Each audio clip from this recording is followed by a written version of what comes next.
Today we are going to read chapter 3 of civics and our chapter name is how the state government works. जो state government है वो कैसे काम करती है. Last year we discussed the fact that government works at 3 level. हमने last year पढ़ा था कि जो government होती है वो 3 level पर काम करती है, local, state and national. And looked at the work of local government in some detail. हमने लोकल गवर्नमेंट के कुछ काम के बारे में भी पढ़ा था डिटेल में इन दिस चैप्टर. और आज इस चैप्टर में we examine the work of the government at the state level. जैसे कि हमने प्रीवियस क्लास में लोकल गवर्नमेंट के बारे में पढ़ा था और हम इस क्लास में स्टेट गवर्नमेंट स्टेट लेवल पर गवर्नमेंट के कामों के बारे में पढ़ेंगे. How does this take place in a democracy. और डेमोक्रेसी में ऐसा कैसे स्टेट गवर्नमेंट काम करती है.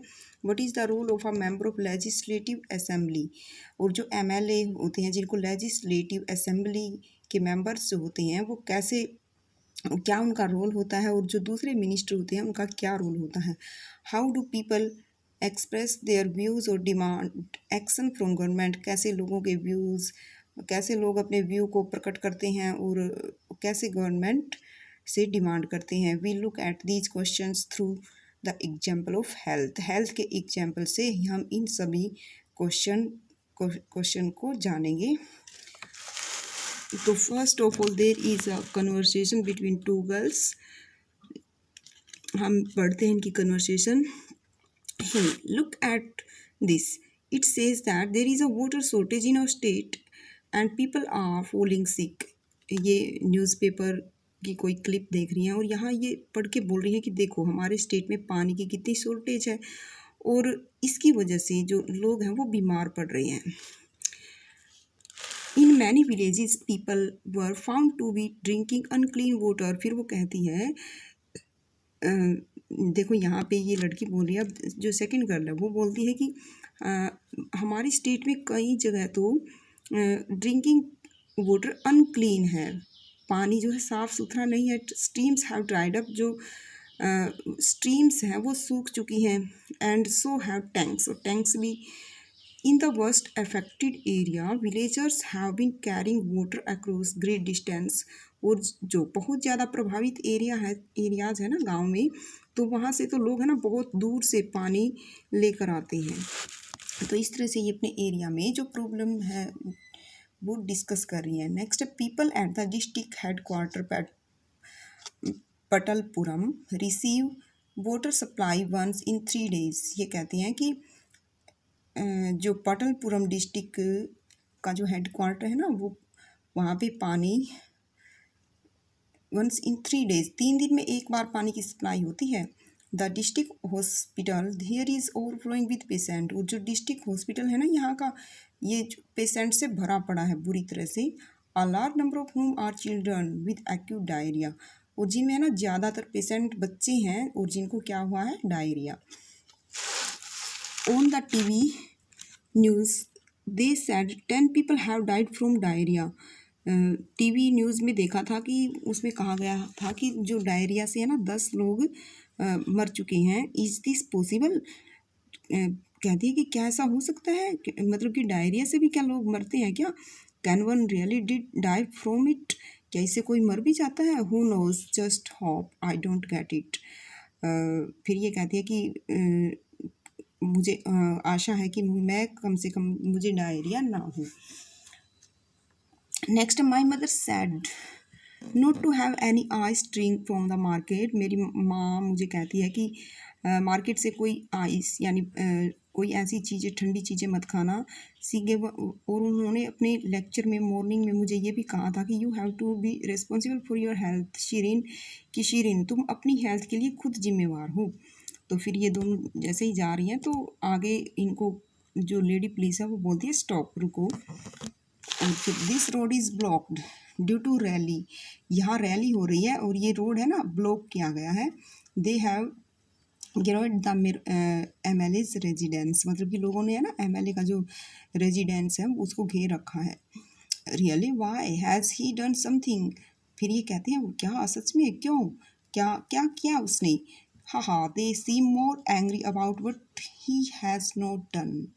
अब वो हंसती है थोड़ा और कहती है, ये जो पुलिस ऑफिसर, सॉरी ये पुलिस है जो लेडी पुलिस, हंसती है थोड़ी और सीम मोर एंग्री, और थोड़ा फिर गुस्सा होती है और कहती है कि ये कहो कि उसने क्या नहीं किया, मतलब कि उसने किया क्या है। And we demand that the authorities take immediate action to bring the public health situation under control. और हम ये डिमांड करते हैं कि जो अथॉरिटीज़ हैं उन्हें इमीडिएट एक्शन लेना चाहिए, जो पब्लिक हेल्थ सिचुएशन है ना, जो हेल्थ सिचुएशन के मामले में जो इतने सारे बीमार हो रहे हैं, इसको कंट्रोल करना चाहिए। और MLA must take the responsibility for this, और जो हमारे एरिया के जो एमएलए हैं ना, उनको इस चीज़ की रिस्पॉन्सिबिलिटी लेनी चाहिए और वही इसके लिए रिस्पॉन्सिबल है, इतनी सारी जो डिजीज़ फैल गई हैं।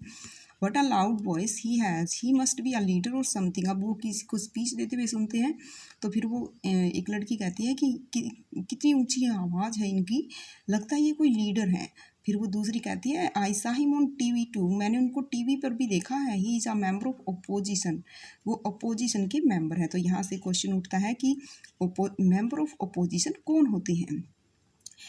स्टूडेंट्स, जो हमारे जो सबसे पहले क्या होता है, एक स्टेट होता है, जो स्टेट है वो काफ़ी सारी कॉन्स्टिट्यूएंसीज में बांटा जाता है। मतलब कॉन्स्टिट्यूएंसी मीन्स कि जो स्टेट है उसको पॉपुलेशन के अकॉर्डिंग बांट करके कॉन्स्टिट्यूएंसी बनाई जाती हैं। जैसे कि 50,000 की एक कॉन्स्टिट्यूएंसी होती है, फॉर एग्जांपल मान लेते हैं। तो इस तरह से कॉन्स्टिट्यूएंसी में बांटने पर हर एक कॉन्स्टिट्यूएंसी का एक एमएलए होता है और फिर इलेक्शन होते हैं ना, तब जितने मतलब कि पूरे स्टेट में जो एमएलए हैं जिस पार्टी के आधे मतलब कि 90 कॉन्स्टिट्यूएंसी हैं, उनमें से अगर 45 या 45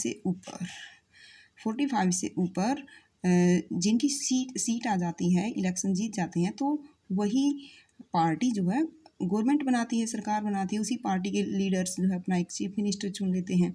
तो दूसरे नंबर पर जो पार्टी होती है, जैसे कि 45 से कम नंबर पर, मतलब कि जीतने वाली पार्टी से कम जिसके नंबर होते हैं ना सेकंड नंबर पे, तो वो होती है अपोजिशन। उस पार्टी का जो लीडर होता है वो अपोजिशन का लीडर होता है और वो सब मेंबर ऑफ अपोजिशन होते हैं। नेक्स्ट है, who is an MLA. MLA कौन होता है। In the above section you have read about some events in Patalpuram. आपने पटलपुरम में कुछ घटनाओं के बारे में पढ़ा। You may be familiar with some official name such as collector, medical officer etcetera. आप जैसे कलेक्टर या मेडिकल ऑफिसर इस तरह के नामों से पहले ही परिचित होंगे।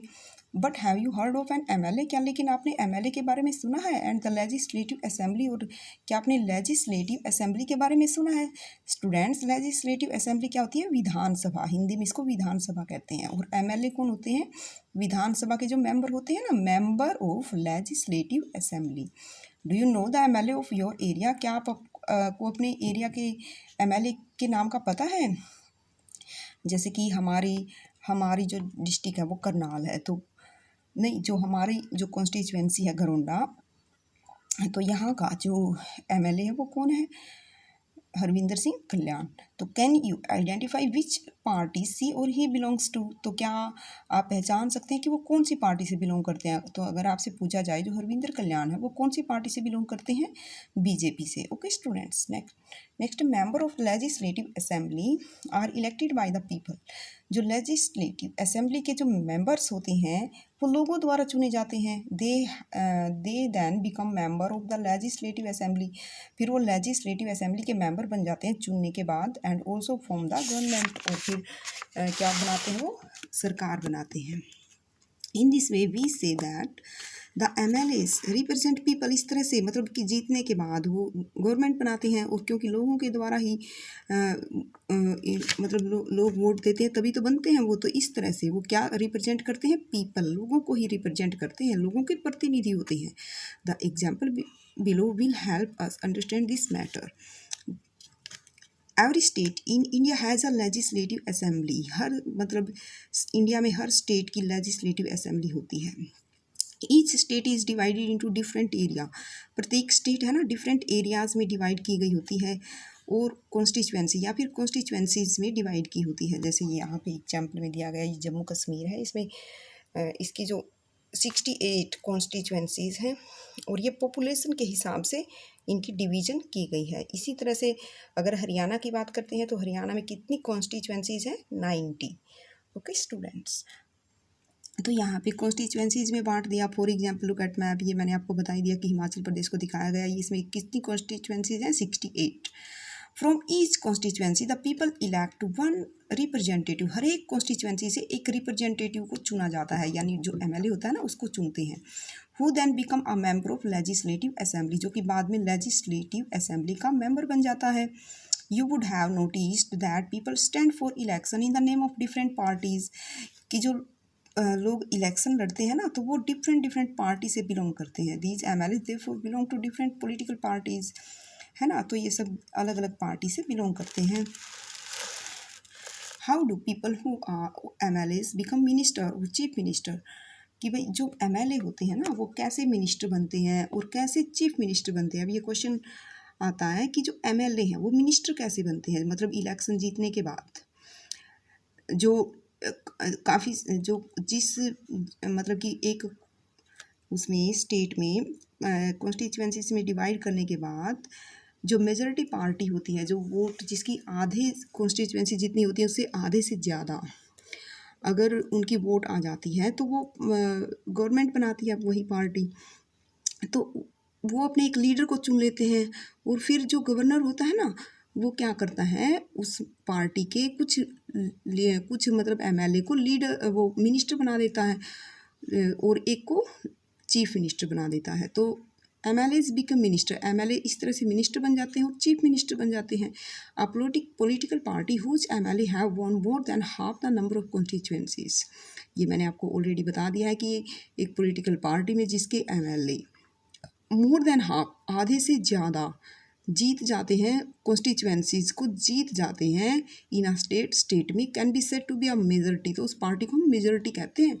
The political party that has the majority is called ruling party, और जो मेजॉरिटी वाली पार्टी होती है वही रूलिंग पार्टी होती है। And all other members are called the opposition, और जो दूसरे मेंबर हैं ना वो सब ओपोजिशन होते हैं, ओपोजिशन के अंदर आते हैं। For example the legislative assembly of the state of Himachal Pradesh has 68 MLA constituencies, तो यहाँ पे कॉन्स्टिट्यूएंसीज 68 है तो इसीलिए एमएलए भी कितने हुए? 68। जैसे कि अब यहाँ पे इलेक्शन होता है तो यहाँ पे जो भारतीय जनता पार्टी है ना उसको 44 एमएलए उसके चुने जाते हैं, और इंडियन नेशनल कांग्रेस के 21, और जो अदर पार्टी जैसे ये कम्युनिस्ट पार्टी एक है और इंडिपेंडेंट्स के 2 हैं। तो इस तरह से मतलब कि 44 जो है इसका आधा आधा कितना होता है? 34 है ना, तो 34 से ज़्यादा है ना 44, तो इसीलिए यही जो है गवर्नमेंट बनाएगी ये वाली party. Candidate from various political parties won the 2017 assembly election and become MLAs, और इस तरह से मतलब ये चुनाव जीत जाते हैं और एमएलए बन जाते हैं। Since the total number of MLA in the legislative assembly is 68, a political party would have needed to have more than, मतलब ये मैंने आपको बता दिया कि उनको 35 एमएलए मेजोरिटी में लाने के लिए जरूर चाहिए था। Bharatiya Janata party with 44 MLA had the majority and become the ruling party, तो ये रूलिंग पार्टी बन गई क्योंकि इसने कितनी वोट ली है? 44 सॉरी ये कितने जीते हैं इसमें से MLA? 44। All other MLA become the opposition, तो दूसरे वाले जो एमएलए हैं वो क्या बनेंगे? Opposition. In this case the Indian National Congress वो द मेजर अपोजिशन पार्टी, तो यहाँ पे हम देख रहे हैं इंडियन नेशनल कांग्रेस है वो मेजर है अपोजिशन, ये सारे अपोजिशन में, और इनमें से अपोजिशन में मेजर कौन है? मतलब कि जिस जो दूसरे नंबर पे है वो है Congress, Indian National Congress major opposition party है ये। Since it had the largest number of MLA, क्योंकि इसमें ही ज़्यादा है लार्जेस्ट मेंबर एमएलए बीजेपी की बजाय। Among the opposition were other parties including those who have been elected as independent candidate, और जो अपोजिशन होती है ना उसमें भी among the opposition were other parties, opposition में दूसरी पार्टी भी होती हैं, including those who had been elected as independent candidate, इनमें वो भी शामिल होती हैं जो अपने इंडिपेंडेंट कैंडिडेट चुनती हैं, जैसे ये है इंडिपेंडेंट 2 है। आफ्टर द इलेक्शन होने के बाद जो एमएलए है belonging to the ruling party will elect their leader, तो फिर जब वो चुने जाते हैं तो जो एमएलए हैं, जो जीते हुए एमएलए हैं ना सभी, वो सब क्या करेंगे, नहीं, जो पार्टी जीत गई है उसके सभी एमएलए अपने लिए एक नेता चुनते हैं, अपना लीडर चुनते हैं, who will become chief minister, और वही क्या बनेगा, चीफ मिनिस्टर।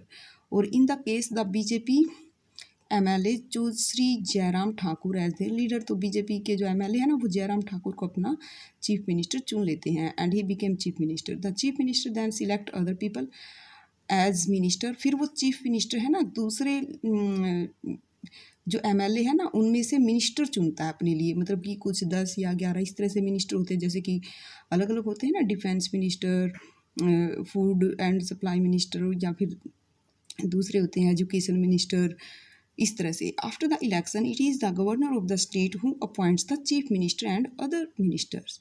तो देखना यहाँ पे ध्यान देने योग्य बात ये है कि सिलेक्ट कौन करता है, चीफ मिनिस्टर अपने लिए। जो देखो सबसे पहले जो एमएलए है वो सिलेक्ट करेंगे अपने लिए लीडर, और जो चीफ मिनिस्टर है वो सिलेक्ट करेगा मिनिस्टर्स को। और अपॉइंट कौन करता है, देखो अपॉइंट्स यहाँ पे करता है इलेक्शन होने के बाद गवर्नर होता है ना जो स्टेट का, वो अपॉइंट करता है चीफ मिनिस्टर और मिनिस्टर्स को। मतलब कि सिलेक्ट होने के बाद जो अपॉइंटिंग है वो कौन देता है, अपॉइंट्स कौन करता है, chief governor of the state. उस स्टेट का जो चीफ गवर्नर होता है ना वही तो चीफ मिनिस्टर को अपॉइंट करता है, और वही जो है अदर मिनिस्टर्स को अपॉइंट करता है। मतलब कि इनसे होता है ना ये शपथ वगैरह दिलाते हैं। तो इस तरह से जो अब आप के माइंड में क्वेश्चन आया कि ये चीफ गवर्नर होता कौन है, the head of the state is the governor. State मतलब कि काम तो कौन करता है, सारे चीफ मिनिस्टर, लेकिन जो हेड होता है ना वो स्टेट का हेड होता है गवर्नर। मतलब कि उसको ये पदवी दी गई है कि वो स्टेट का हेड होता है।